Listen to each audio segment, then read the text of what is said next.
I'm Kristin, and until recently, I thought I had it all figured out. Tom and I had been married for 2 years, living in a beautiful apartment in a nice neighborhood. We both had good jobs. I worked at an advertising agency, and Tom headed sales at a sports nutrition company.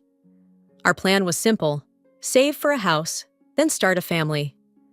We lived frugally, sharing one car. Every morning, Tom dropped me off at work before heading to his office. I'd make my own way home in the evenings. It wasn't always convenient, but we were determined. Then Tom's sister, Sarah, came to visit with her 2 kids. She was a single mom. Her husband had died in a car accident. Tom's parents, my in-laws, were super protective of her. They were always trying to make sure she didn't feel lonely, which is why they sent her to stay with us. When Sarah arrived, Tom was over the moon. "Isn't it great to have them here?" he said, helping with her bags. I nodded, trying to match his excitement. "Sure, it'll be nice to spend time together." At first, I thought Tom's attention to Sarah and her kids was sweet. He played with the children, listened to Sarah's problems, and bent over backward to make them comfortable. As the days passed, Tom's focus on Sarah intensified. He started demanding that I put her needs first, too. "Kristin, can you help Sarah with the kids' laundry?" Or, "Why don't you take Sarah shopping? She needs to relax." I was exhausted from work and now had to cater to Sarah's every whim. The breaking point came when Tom said, "Kristin, Sarah's going through a tough time. We need to make her stay as comfortable as possible. Can't you be more understanding?" I stared at him, disbelief washing over me. "Tom, I'm trying, but I'm tired too. I work all day, then come home to cook and clean for everyone. I need a break too." He frowned, clearly unhappy with my response. "Sarah's a single mom. She needs our support. You should be more sympathetic." As I watched Tom fuss over Sarah and her kids, a sinking feeling settled in my stomach. This wasn't just a visit anymore. Something had shifted, and I wasn't sure I was going to like where it was heading. Days turned into weeks, and Sarah showed no signs of leaving. I was exhausted, both mentally and physically. After long days at the ad agency, I'd come home to cook for everyone and clean up the mess. Tom's constant criticism was wearing me down. "Kristin, Sarah doesn't like spicy food. Can't you make something else?" Tom complained one evening. I bit my tongue, fighting back tears of frustration. "Tom, I'm doing my best. I'm tired too, you know. Sarah's with the kids all day. She's exhausted and has no time to cook," he shot back. I took a deep breath, trying to keep my cool. "I understand that, but—" "No buts, Kristin. We need to support her." I nodded silently, not wanting to start another argument. I got it. I really did. Sarah was going through a tough time, both mentally and physically. But I was tired of Tom's unfair reproaches. I couldn't wait for things to go back to normal. One evening, as I was scrubbing dishes after dinner, Tom dropped a bombshell. "Kristin, we need to talk," he said, leaning against the counter. I dried my hands, bracing myself. "What's up?" "Sarah's thinking of looking for a job here in the city," he said, a hint of excitement in his voice. I froze. "Oh? That's unexpected." "Yeah, isn't it great? But here's the thing," he continued, not noticing my discomfort. "I think you should quit your job and take care of the kids in the house." The dish I was holding slipped from my hands, clattering in the sink. "What? You can't be serious." Tom frowned. "Of course I am. Sarah needs to work, and someone needs to watch the kids." I couldn't believe what I was hearing. "Tom, I'm not quitting my job to take care of someone else's children. That's not fair." "Fair? What's not fair is expecting Sarah to manage everything on her own," he snapped. I took a deep breath, trying to stay calm. "Okay, let's think about this. Where is Sarah planning to live if she gets a job here?" Before Tom could answer, Sarah walked into the kitchen, a smile on her face. "Oh, didn't Tom tell you? I'll be living here, of course, with my amazing brother. He understands me, supports me. I couldn't ask for a better brother." I stared at Tom, my eyes demanding an explanation. He shifted uncomfortably under my gaze. "Look, Kristin, can we discuss this later?" he said quickly, avoiding eye contact. "No, Tom, we need to talk about this now," I insisted, my voice trembling slightly. "I'm not okay with this arrangement. We can't all live together. It's too cramped in this apartment for 5 people." Tom's face lit up, as if he'd just remembered something wonderful. "But honey, don't you see? This is perfect. We were planning to buy a house anyway. Now we have even more reason to do it sooner. There'll be plenty of space for everyone." I couldn't believe what I was hearing. "Tom, that's not the point. We can't just—" But he cut me off mid-sentence, his attention already elsewhere. "Sorry, Kristin, we'll talk later. I promised the kids I'd play with them." And just like that, he was gone, leaving me standing in the kitchen, mouth agape, feeling like I'd been hit by a truck. From that day on, everything changed. Tom stopped driving me to work, always with the same excuse. "Sorry, babe, I'm really busy this morning." I knew he was lying, but I couldn't prove it. So, I found myself commuting on my own, both morning and evening, adding extra stress to my already hectic days. One afternoon, I came home early from work, hoping to get a head start on dinner.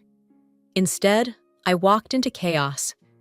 Sarah was sprawled on the couch, eyes glued to some trashy reality show, while her kids ran wild. "Sarah," I said, trying to keep my voice level, "what's going on here?" She barely glanced up. "Oh, hi, Kristin. The kids were bored, so I let them play." I looked around in horror. The walls were covered in crayon scribbles. There were mysterious stains on the couch, and my beloved houseplants, the ones I'd nurtured for years, were knocked over, soil spilling across the floor. "This isn't playing, Sarah. This is destroying our home." I couldn't keep the frustration out of my voice. Sarah just shrugged, her eyes already back on the TV. "They're just kids, Kristin. Lighten up." I took a deep breath, counting to 10 in my head. "Sarah, I thought you were looking for a job. Have you had any luck?" She waved her hand dismissively. "Oh, I've sent my resume everywhere, but nothing good has come up yet. They all want too much work for too little pay. I'm not desperate, you know." I bit my tongue, holding back the retort that threatened to spill out. Of course she wasn't desperate.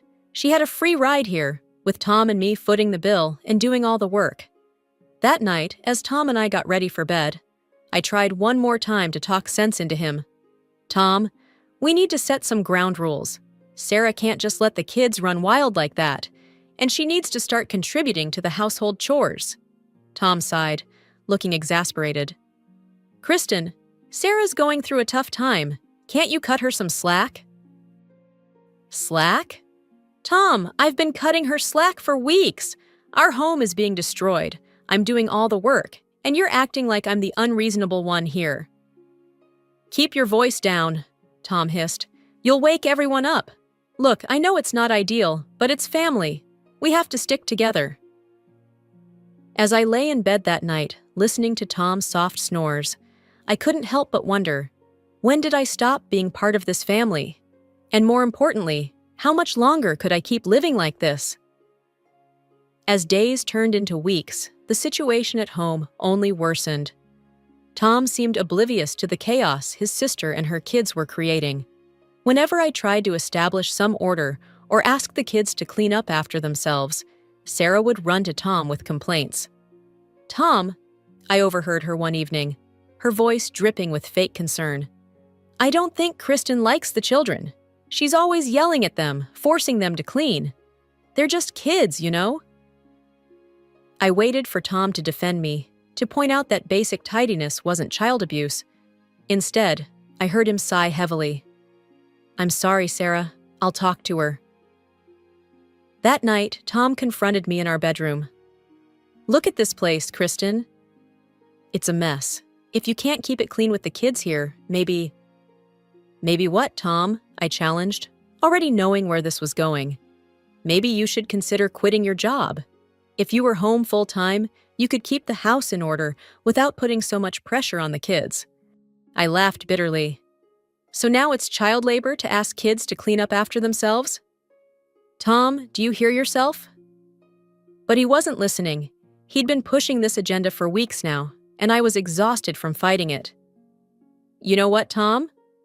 Fine. You want me to quit?" I quit. His eyes widened in surprise. "Really? You mean it?" I nodded, a plan already forming in my mind. "Yep, I'll call work tomorrow and tell them." Tom's face broke into a wide grin. He hugged me tightly, not noticing how stiff I was in his embrace. "Oh, Kristin, this is great. You'll see, everything will be better now." The next day, I did call work, but not to quit. I spoke with my boss and explained that I needed to take a 3-month unpaid leave for family reasons. Thankfully, I'd recently trained an intern who could cover for me. My boss was understanding and approved my request. When I told Tom I'd quit, he beamed with pride, shooting a triumphant look at Sarah. "See? I told you Kristin would come around. She understands the importance of family." As I watched them share their moment of victory, I felt like a stranger in my own home. But I reminded myself that this was temporary. 3 months. I'd given myself 3 months to see how this situation would play out, to see if Tom would realize the mistake he was making. The next morning, as Tom left for work, he kissed me on the cheek. "Have a great day at home, honey. I know you'll do a fantastic job." I forced a smile, waving as he drove away. Then I turned to face the mess that awaited me inside. Sarah was already on the couch, TV remote in hand, while her kids ran around, leaving a trail of destruction in their wake. From the day I quit my job, my life transformed into an endless cycle of chores and childcare. I'd wake up at dawn, prepare breakfast for everyone, pack Tom's lunch, and then spend the rest of the day cleaning, cooking, and looking after Sarah's kids. Meanwhile, Sarah lived like she was on a perpetual vacation. Days blurred together in a haze of domestic duties. Sarah would swan out of the house, off to shop or meet friends for coffee, leaving her children in my care without so much as a backward glance. I'd watch her drive away in Tom's car, while I was left stranded at home, juggling housework and childcare. Tom, for his part, seemed oblivious to the imbalance. He'd come home, kiss me on the cheek, and ask, "How was your day, honey?" As if I'd chosen this life, as if I was living my dream instead of his sister's. One evening, as I was serving dinner, a meal I'd spent hours preparing while Sarah napped, Tom made an announcement. "So, Sarah's birthday is coming up next month," he said, grinning. "I've got something special planned." Sarah clapped her hands excitedly. "Ooh, do tell." Tom shook his head. "It's a surprise, but clear your schedule for the evening of the 15th. On the evening of Sarah's birthday, we all piled into Tom's car and headed to LeBlanc, the most expensive restaurant in town. It was the kind of place Tom and I used to dream about going for our anniversaries, but always decided the money would be better spent on our house fund. Tom's parents were already there when we arrived, cooing over Sarah and barely acknowledging my existence. As we settled into our seats, I couldn't help but feel like an outsider looking in on this family celebration. Throughout the meal, the conversation revolved around Sarah, her struggles, her strength, her dreams. I sat quietly, pushing food around my plate, feeling increasingly invisible. After the main course, Tom stood up, gently tapping his glass for attention. "I'd like to make a toast to my incredible sister, Sarah. You've been through so much, and you handle it all with such grace. I'm in awe of your strength." Sarah beamed, soaking in the praise. Tom continued, "And to celebrate your birthday, I have a special surprise." He reached into his pocket and pulled out a small box. For a split second, my heart leaped. Was this all an elaborate ruse? Was he actually going to surprise me with a gift to thank me for my sacrifices? But then he turned to Sarah and held out the box. "Sarah, you've mentioned how hard it is getting around with the kids. So..." He opened the box, revealing a set of car keys. "Happy birthday, sis! Your very own car, just like you've always wanted." The table erupted in applause and exclamations of delight. Sarah jumped up, hugging Tom tightly. "Oh my God, Tom! I can't believe it. You're the best brother ever." I sat there, frozen in shock. A car. He had bought her a car. My mind flashed back to all the times I had mentioned needing a second car, all the times Tom had said we couldn't afford it, that we needed to save for our house. "Tom," I said, trying to keep my tone even, "can I ask why you bought such an expensive gift for Sarah?" The table fell silent, all eyes turning to us. Tom's smile faltered slightly. "Well, Sarah needs a car. She has 2 kids, and it's hard for her to get them to the park or the doctor. Plus, she'll need it when she starts working soon." I couldn't believe what I was hearing.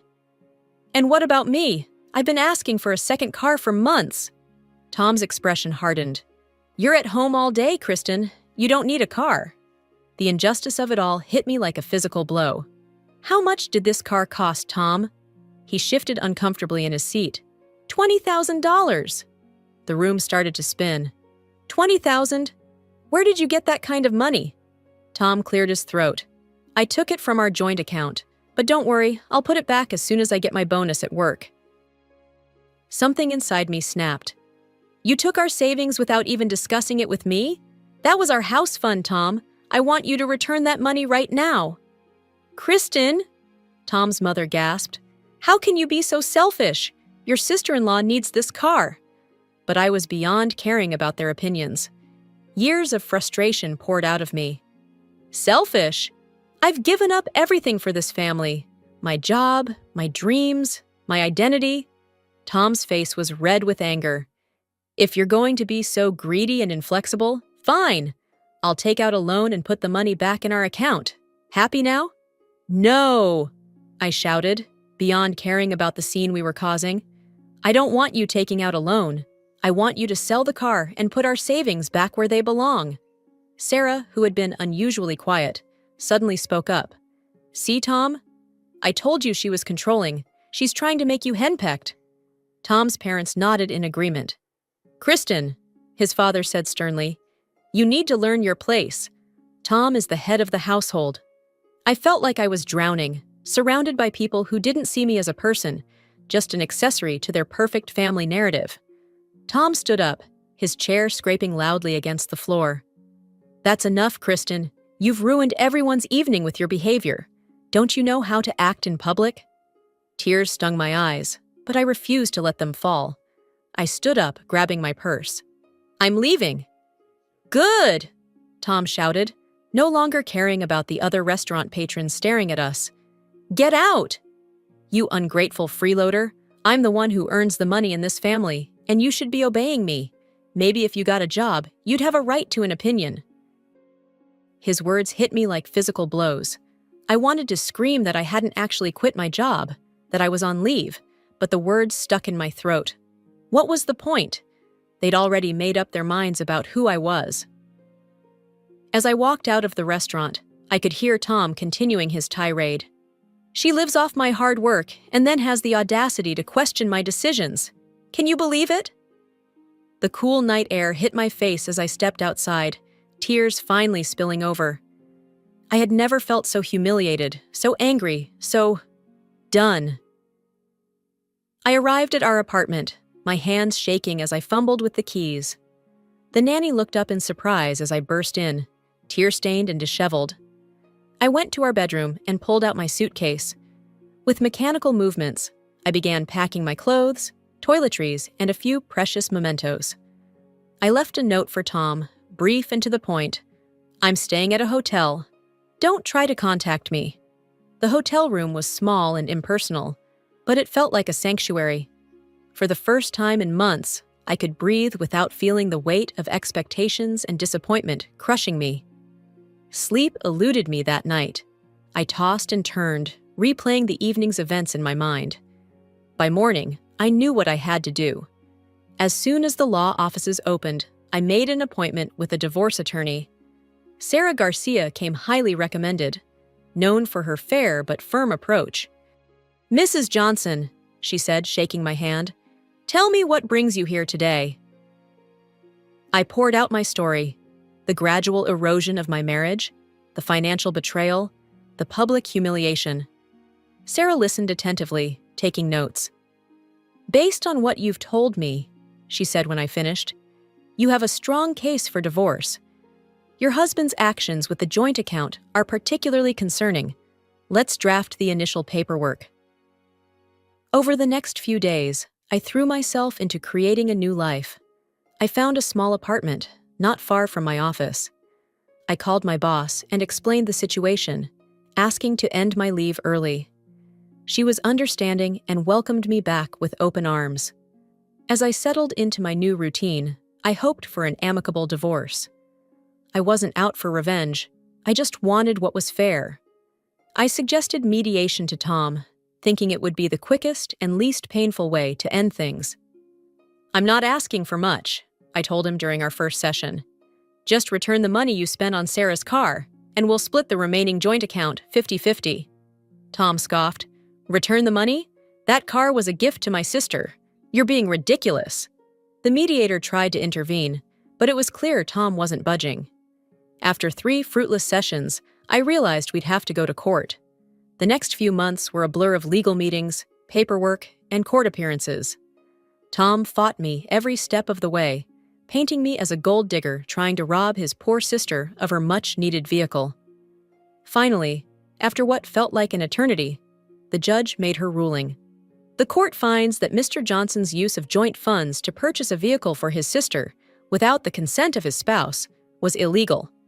Mr. Johnson is ordered to reimburse Mrs. Johnson for half the value of the vehicle, as well as legal fees. I felt a wave of relief wash over me. It wasn't about the money. It was about justice, about having my voice heard and my rights recognized.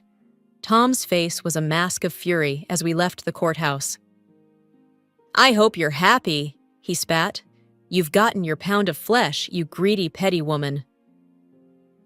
Over the next few weeks, Tom complied with the court order, transferring the money to my account. I later learned he'd had to take out a loan to cover it, but I couldn't bring myself to feel guilty. He'd made his choices, and now we both had to live with the consequences. 3 months after the divorce was finalized, I had settled into a comfortable routine. My small apartment had become a haven, filled with peace and the simple joys I'd forgotten during my tumultuous marriage. I'd rekindled old friendships, thrown myself into my work, and even started a small herb garden on my balcony. For the first time in years, I felt like myself again. It was a quiet Sunday afternoon when I heard an unexpected knock at my door. I wasn't expecting anyone, so I approached cautiously and peered through the peephole. My heart skipped a beat when I saw Tom standing there, looking disheveled and anxious. For a moment, I considered pretending I wasn't home, but curiosity got the better of me, and I opened the door. "Kristin," Tom said, his voice hoarse. "Can we talk?" I hesitated, then nodded, stepping aside to let him in. He looked around my apartment, taking in the cozy, organized space. "You look good," he said softly. "The place looks nice." "Thanks," I replied, my guard up. "What brings you here, Tom?" He sank onto my couch, running his hands through his hair. I messed up, Kristin. I see that now. I came to apologize and, well, to ask for your help." I sat in the armchair across from him, waiting silently for him to continue. "I lost my job," he blurted out. "The company downsized, and I was let go. I'm still paying off the loan for Sarah's car, and I'm barely making ends meet. Sarah, she refuses to sell the car or get a job. Says she's not ready yet." A part of me felt a twinge of satisfaction at hearing this, but I pushed it aside. "I'm sorry to hear that, Tom, but I'm not sure how I can help."